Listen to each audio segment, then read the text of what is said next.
అది కూడా పరమ అమాయకత్వం గురించి మాట్లాడతాం.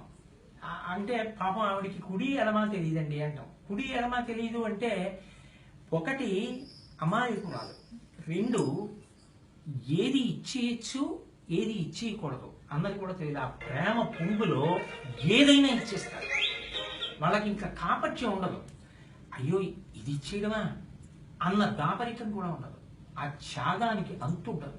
అలాంటి వాళ్ళని ఇప్పటికీ ఏమంటారంటే ఆ తల్లి డొక్కా సీతమ్మ గారా, కుడి ఎడమ లేదండి ఆవిడికి అంటారు. అది కీర్తించడానికి ఒక తెలుగు నానుడి అంతే. అంతేగాని అంటే ఈ వెర్రి గొల్లవాడు అనే దానికి ఏమన్నా మీనింగ్? వెర్రి గొల్లవాడు అన్న మాట తప్పు వాడకూడదు. అది దుర్యోధనాదులు కృష్ణుడి పట్ల ఏదో ధూర్తతనంతో అన్నారు కానీ అసలు కృష్ణుడు వెర్రి గొల్లవాడేది ఎవరు నమ్ముతారండి? పరిపూర్ణావతారం మహాజ్ఞాని భగవద్గీతలు ఇచ్చిన వాడు, ప్రస్థానత్రయంలో ఒకటి కృష్ణరాయ బాలం అంత గొప్పది. ఆయన వెర్రి గొల్లవాడేంటి? ఆయన ఏం వెర్రి గొల్లవాడు కాడు, అలా అనుకున్నవాడు వెర్రివాడు. అయితే మీ మీ పెద్దలు పూజ్యులు మీరు మా యాదవుల మీద మీ ఎటువంటి అభిప్రాయం ఉన్నది? మీ యాదవుల మీద నాకు పరమ పూజ్య భావన, పరమ స్నేహ భావన, ఎంతో పవిత్రమైన భావన ఉంది. నాకు ఎందరో మిత్రులు ఉన్నారు. ఇవాళ మీరు వచ్చారు, పరమ ప్రేమగా మా ఇంటికి పిలిచి నేను మాట్లాడలా. కాబట్టి నాకు అసలు యాదవులంటే ఉన్నంత ప్రీతి ఎవరి మీద లేదు. ఇప్పటికీ వెంకటేశ్వర వైభవోత్సవాలు చేస్తే మొట్టమొదటి దర్శనం వారికి ఇస్తాం తప్ప ఎవరం దర్శనం కూడా చెయ్యం. అంత ప్రీతి. కాబట్టి ఆ విషయంలో మీకు సందేహమే అక్కర్లేదు. అయితే మా యాదవుల మీద మీకు మనసులో ఏ ద్వేషం లేదు? అసలు ద్వేషం ఏమిటంటే ప్రేమ ఒక్కటే ఉంది.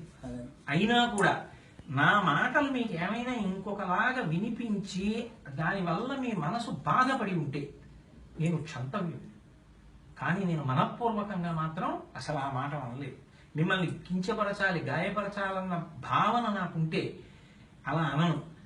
కాబట్టి భాగవతం చెప్పినప్పుడు ఎన్ని మాటలు నేను యాదవులకి పెద్దపీట వేసి మాట్లాడానో చదివితే వింటే ఆయనకు అసలు అటువంటి భావన లేదు అన్నది సుస్పష్టంగా కనపడుతుంది. అయితే దీని మీద మా యాదవులు అంటే మీకు మంచి అభిప్రాయం ఉంది కదండి? అసలు మంచి కాదు, కౌగులించుకుంటా. అంత కించపరిచే ఉద్దేశాలు అయితే లేవు. ఎందుకంటే అసలు కించపరచడం, ప్రేమ కలిగిన వాళ్ళని ఎవరైనా కించపరుస్తారండి? ఎందుకు కించపరచడం? అసలు ఆ సమస్య లేదు. అయితే ఒక ఈటీవీలో మీరు దాని మీద ఒక వివరణ కూడా ఇస్తారు కదా. మీ వాళ్ళు ఎవరో నాకు మధ్యాహ్నం ఫోన్ చేశారు, తప్పకుండా నేను వివరణ ఇస్తాను. ఎందుకనంటే ఇప్పుడు మీరు ముఖతః ఉన్నారు, చెప్పడం తేలిక. ఎక్కడో ఉన్న వారికి ఫోన్లో చెప్తే సరిగా అవదండి. అందుకని మీరు ఈటీవీలో వచ్చిన దాని మీద కదా బాధపడుతున్నారు. ఆ టీవీ ద్వారానే నేను మీకు వివరణ ఇస్తానండి అని చెప్పా. తప్పకుండా ఇస్తాను. అంటే మొత్తం మీద యాదవుల